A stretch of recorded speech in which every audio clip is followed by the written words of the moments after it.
timeout for Indiana. The screening action down low. Clark has to get open. 1 second left. Clark doesn't get the shot off.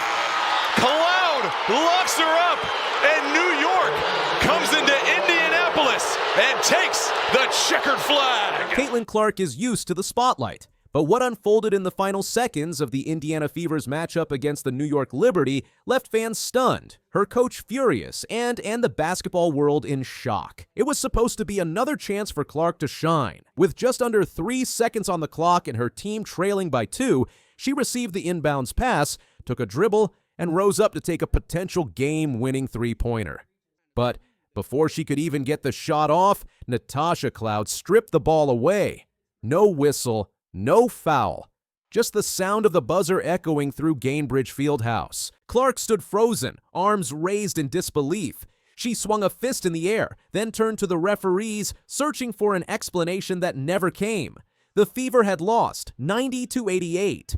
"I thought she got fouled," said Fever head coach Stephanie White after the game, and she didn't stop there. "I think it's pretty egregious what's been happening to us the last few games, a -31 free throw discrepancy, and I might be able to understand it if we were just chucking threes, but we're not. We're attacking the rim." White's frustration wasn't just about a single missed call. She and the team believed the officiating had been consistently lopsided for several games in a row. According to her, it wasn't just one play, it was a pattern. And it wasn't just that final no call. The Fever had several other key moments late in the game where they felt wronged. They argued that Cloud had also fouled DeWanna Bonner on a blocked shot just moments earlier. Then came the controversial whistle on Lexi Hull, which gave Sabrina Ionescu 2 free throws with 2.9 seconds left. Free throws that turned out to be the game winners. Without a timeout left to challenge, Indiana was helpless to stop the cascade of what they believed were unfair calls. Clark, who finished with 18 points, 10 assists, and 10 turnovers, had her struggles early. She turned the ball over 9 times in the first 3 quarters, unable to find rhythm against a swarming Liberty defense. But like the superstar she is, she eventually found her spark, bringing the Fever back into the game with a 4-point play and a stunning 33-foot buzzer beater to close the third quarter. By the fourth, the Fever had stormed back from a 15-point deficit to take a 12-point lead. They were poised to upset the defending champions until everything unraveled. Jonquel Jones, quiet in the first half, came alive. "Sometimes I did get out of game, and I kind of felt myself slipping into that at halftime," Jones said. "So yeah, it's just going out there playing, trusting my teammates." She finished with 26 points and 12 rebounds, outscoring the entire Fever team 14-12 in the fourth quarter alone. Meanwhile, Natasha Cloud put together a stat line that included 16 points, 7 rebounds, 6 assists, 5 steals, and 2 blocks. Her defensive heroics in the final seconds were just the cherry on top. But Clark wasn't ready to condemn the refs outright after the game. When asked whether she believed she was fouled, she hesitated. "I don't know," she said. "I'd have to go back and watch." That level-headedness may have helped her maintain her composure, but her frustration was visible. As the final horn sounded, she was clearly shaken by the lack of a call that could have sent her to the line for 3 potential game-winning free throws. And from her coach's perspective, this wasn't just a tough loss, it was personal. "The disrespect right now for our team has been pretty unbelievable," White continued. "It's disappointing that it doesn't go both ways, or it hasn't gone both ways." White's comments reflect a deeper issue many teams have raised about WNBA officiating, particularly when it comes to young or rising squads. With Clark being one of the biggest new stars in the league, expectations around fairness and accountability are even higher. "There's a system to making sure that we can send stuff in and communicate our grievances, so to speak," White noted. "I don't know that I ever feel like the system works. We're not looking for a change. We're just looking for consistency." The numbers back up her concerns. The Liberty shot 25 of 32 from the free throw line. The Fever, just 11 out of 15. That kind of discrepancy becomes especially glaring in a game decided by just 2 points. Despite the controversy, Clark took a broader perspective when reflecting on the team's performance. "We are 2 possessions from being 4-0, she said, "but there were so many little areas of this game we could have improved. It definitely stings, but this is what's going to make us better at the end of the year." That mindset might be what what carries this team through the ups and downs of the season. But for now, the sting of this particular loss is hard to ignore. Not just because of what happened, but because of what it represents. The WNBA is at a pivotal moment. With rising stars like Caitlin Clark bringing unprecedented attention to the league, every game and every call carries more weight. And when fans feel like the rules aren't being enforced fairly, the backlash is immediate. Social media exploded after the game, with fans and analysts alike calling out the no call on Clark and criticizing the officiating overall. Videos of the final play circulated widely, with countless viewers insisting the contact was clear. But from Natasha Cloud's perspective, it was clean. When she came up, gave her a little bit of pressure. Cloud explained, "I knew she was going to pull it. She wanted a 3. Obviously, you want to go for the win at home, and I knew that she had a little bit of a rough shooting tonight." Her instincts were right. Clark had been looking for that big moment, but the refs didn't see enough to blow the whistle.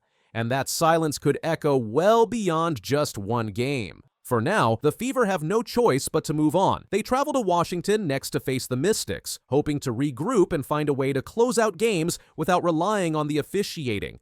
But this loss will linger. It's the kind that sticks in a team's memory, not just for the missed calls, but for the feeling of injustice that came with them. And for Caitlin Clark, it's a bitter reminder that even when you're the league's biggest name, sometimes you don't get the call. If you found this breakdown insightful, don't forget to like, subscribe, and drop your thoughts in the comments. Was it a foul or a clean play? We want to hear from you. Stay tuned for more WNBA drama and highlights right here.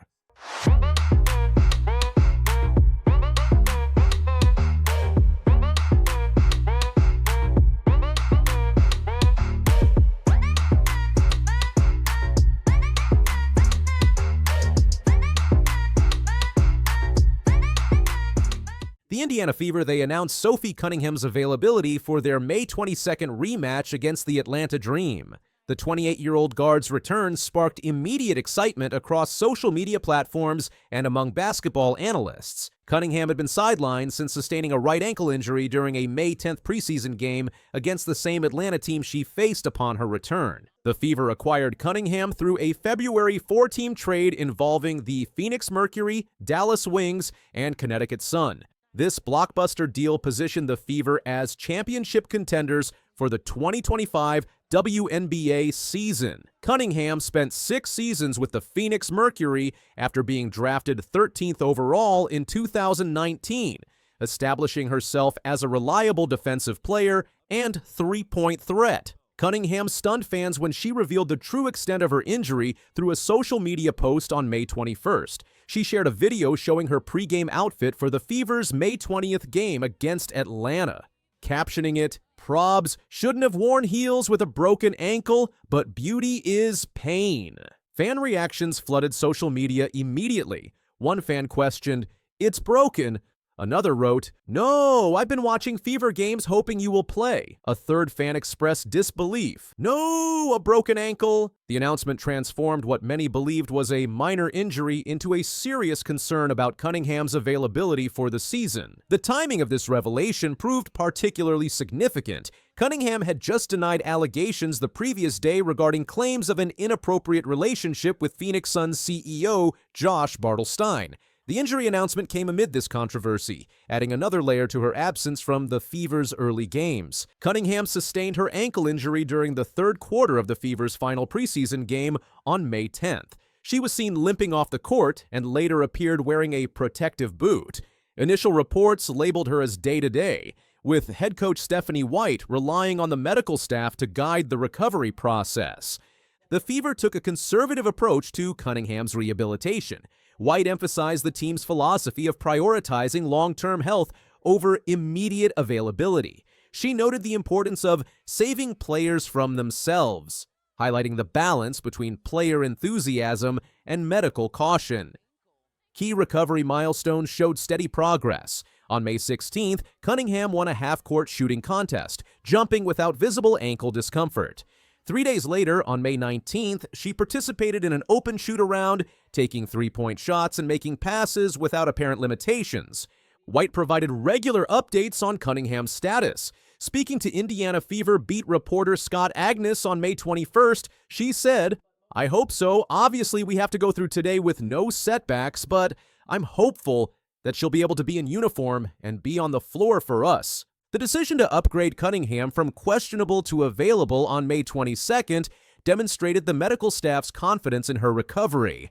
White confirmed that Cunningham would face no minutes restriction, signaling complete medical clearance. The Fever began the 2025 season with mixed results in Cunningham's absence. Their May 17th season opener against the Chicago Sky resulted in a dominant 93-58 victory. Caitlin Clark, Aaliyah Boston, and Kelsey Mitchell delivered standout performances that showcased the team's offensive capabilities. The May 20th game against Atlanta exposed areas needing improvement. The Fever suffered a narrow 91-90 defeat in a game that came down to the final seconds. Clark recorded 27 points, 5 rebounds, and 11 assists, but the team lacked the depth and defensive intensity that Cunningham typically provides. White's bench rotation during the Atlanta loss highlighted Cunningham's absence. She brought Damiris Dantas, Brianna Turner, Sydney Colson, and Lexi Hull off the bench, but only Hull logged significant playing time with 29 minutes. The other 3 players combined for fewer than 30 minutes, demonstrating the team's limited depth without Cunningham. The coaching staff recognized Cunningham's value beyond statistics. White had previously described her as definitely an X factor following her 21-point, 8-rebound preseason performance against Washington. She added, "Oh my God, Sophie's a dog. She just is, she's a competitor. She's versatile, so she allows us to do different things. Like, she plays with such a toughness. She's huge, and she's going to be for us all season long. But what she brings from an energy standpoint, she raises the level of play of everybody around her as soon as she steps foot on the floor. Hell, even on the sideline. I mean, her communication, everything. She's definitely an X factor." Cunningham's basketball journey began when the Phoenix Mercury selected her 13th overall in 2019. She spent 6 seasons in Phoenix, developing into a key rotational player known for defensive intensity and three-point shooting ability. Her 2024 statistics with Phoenix demonstrated her versatility: 8.4 points, 3.9 rebounds, and 1.0 steals per game while shooting 42.9% from the field and 37.8% from three-point range. These numbers reflected her ability to contribute across multiple areas without demanding high usage rates. Cunningham's career peak came during the 2022 season when she averaged 12.6 points and 4.4 rebounds per game. She shot 44.9% from the field and 40% from three-point range that year, establishing herself as a reliable offensive contributor. Her playoff experience includes the 2021 WNBA Finals appearance with Phoenix. The Mercury valued Cunningham for qualities that extended beyond traditional statistics. Her physicality, defensive intensity, and willingness to take charges made her a valuable team player. Teammates and coaches consistently praised her toughness and competitive spirit throughout her Phoenix tenure. Cunningham's integration with the Fever began immediately during preseason play. Her debut against the Washington Mystics produced a statement performance: 21 points and 8 rebounds off the bench. This game occurred while Caitlin Clark sat out due to quad tightness, allowing Cunningham to showcase her ability as a primary offensive option. White praised Cunningham's debut performance, calling her a competitor and dog. The coach noted how Cunningham's entrance changed the game's momentum when the Fever had been struggling. Her preseason averages of 10.7 points and 4.2 rebounds hinted at her potential impact on the regular season roster. Kelsey Mitchell, Cunningham's new teammate, described her as someone who embodies effort and presence. Mitchell emphasized these qualities cannot be taught, highlighting Cunningham's natural leadership abilities and competitive drive. Even in games where Cunningham's scoring output was lower, her contributions remained visible. During the preseason game against Atlanta, where she scored 5 points, her defensive contributions and hustle plays stood out to coaches and teammates. Cunningham's return announcement came amid significant off-court controversy. A lawsuit filed by Gene Traylor, a Phoenix Suns security employee, alleged inappropriate behavior by team management. The lawsuit claimed that Cornelius Craig, the Suns' vice president of security and risk management, had spread rumors about CEO Josh Bartelstein having a relationship with Cunningham. Traylor's lawsuit specifically alleged that Craig had been telling people, Josh Bartelstein is fucking Sophie Cunningham. Cunningham was mentioned only as an example of inappropriate behavior and was not named as a defendant in the case. Cunningham issued a strong denial on May 21st. Her statement read, "I am deeply saddened by the recent false accusations made against me by Gene Traylor, someone I do not know and have never met. Let me be clear, his statements are untrue and extremely hurtful." She continued, "I am here to compete, play basketball at the highest level, and win for my team and my fans, while inspiring other women that they can do or be anything they ever dream of becoming. I hold myself to the highest integrity, and my values are what guide me on and off the court." Cunningham also criticized media coverage of the allegations. To the media who reported on this, "I have always spoken the truth and been transparent with any press inquiry. In this instance, it feels irresponsible that I was never asked for a comment about the accusations before several clickbait stories went to print." You can hear some groaning in the background. Clark sold it, but Howard got her hand on her hip. Oh, but Clark a missed free throw, so she's missed a couple here. And the lead at 2 with a minute to play. Can you win a game when your best player doesn't hit a single three? The Fever did. And Caitlin Clark still made the difference. For the first time in her pro career, she didn't make a single three-pointer. That's right, 0. But here's the twist. Her team still won the game. How did that happen? And what does it mean for the most exciting young star in basketball? It was just one of those nights where things didn't go as planned. A game full of surprises, records, and reminders that even the best athletes can have a tough game sometimes. Caitlin Clark is not just an average basketball player. Since stepping into the WNBA, she's been on fire. She made at least one three-pointer in every single game of her career. That streak, 42 games long. No one else has done that to start a career in either the WNBA or NBA, but it didn't start there. Even in college, Clark was breaking records. Her last game without a made three came all the way back in 2022 when she played for Iowa. That's 140 games with a three in a row. This wasn't just a streak, it was part of who she was. Until now. The Indiana Fever were playing the Atlanta Dream at State Farm Arena, packed with nearly 17,000 fans. The crowd was loud, the energy was high, and everyone expected another classic Clark performance, but something felt off. Caitlin Clark missed her first three, then her second, then a third. Fans started to notice. She kept trying, but nothing went in. By the end of the night, she was 0 for 5 from deep. It was the first time in her WNBA career that she didn't hit a three-pointer. According to ESPN's Alexa Filippo, Clark finished 0 to 5 on threes tonight, her first career WNBA game without a made tray. She'd made a three in 42 straight games, the longest streak to begin a career in WNBA history. And just like that, the streak was over. Even with Clark struggling, the Indiana Fever didn't give up. This was a team game, and others stepped up. Natasha Cloud played like a star, scoring 26 points and hitting big shots when they needed it most. Kelsey Mitchell hit a huge three-pointer late in the game. That shot gave the Fever the lead. Then, Clark made a smart pass to Aaliyah Boston for a layup. That play helped seal the win. It wasn't pretty, but the Fever pulled out an 81-76 win over the Dream. It showed they can still win, even when their biggest star has an off night. One report said, "The bottom line is that Indiana got the win." It certainly wasn't their prettiest performance, especially compared with the game they had against the Chicago Sky. Things didn't get easier for Clark during the game. She got into foul trouble early in the third quarter. By the fourth, she had 5 fouls. One more, and she would have been out of the game. That made her play more careful, which isn't easy for a player known for taking big chances. You could see the frustration on her face, but even with the pressure, she stayed focused. She ended the game with 11 points, 6 assists, and 4 rebounds. Not bad for a tough night. Clark came very close to fouling out. The WNBA limit is 6, which also would have been an undesirable career first. Another source noted, "The news spread fast. Fans couldn't believe it. Social media lit up with posts about Clark's missed shots and the end of her streak. ESPN even shared a stat showing just how rare this was. But most fans weren't angry. They were surprised but supportive. Everyone knows that even great players have rough games. This was just one of those nights. Some fans even said this made them respect her more. Why? Because even when she wasn't scoring, she helped her team win. That's what real stars do. So what does this all mean? Is Caitlin Clark slowing down? Not at all.